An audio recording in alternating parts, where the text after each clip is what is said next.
তো বন্ধুরা এখন আমরা যে ওয়ার্কআউটটা দেখবো সেটা হচ্ছে মোস্ট পপুলার, প্রত্যেকেই খুব পছন্দ করে ওয়ার্কআউটটা, সেটা হচ্ছে হিপ থ্রাস্ট।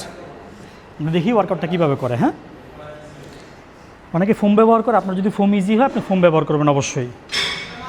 এখানে পাটা যেটা দেখতে হবে, পাটা এটা থাকবে সমান। হ্যাঁ, এই এই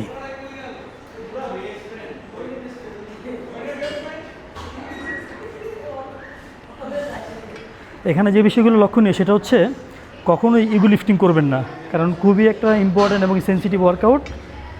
আমি প্রথমটা আরেকটু দেখাই। হ্যাঁ, বসলেন, আপনারা যদি এটা বেঞ্চ এরকম নিলে ভালো হয় এরকম নেবেন, অথবা যদি সোজা যে ফ্ল্যাট বেঞ্চগুলো আছে ওগুলো নিলে ভালো হয় তো ওগুলো নেবেন। ঠিক আছে, তারপর এই দাগটা থাকবে একবার মাঝখানে, লোয়ার বেলিতে থাকবে। ঠিক আছে, তারপর আনার পরে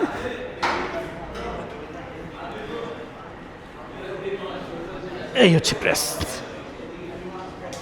প্রেস করার পরে উপরে চেষ্টা করবেন ন্যানো সেকেন্ড বা 1 সেকেন্ড হোল্ড করার জন্য।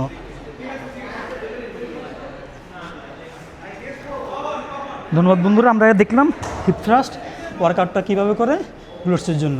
Thank you.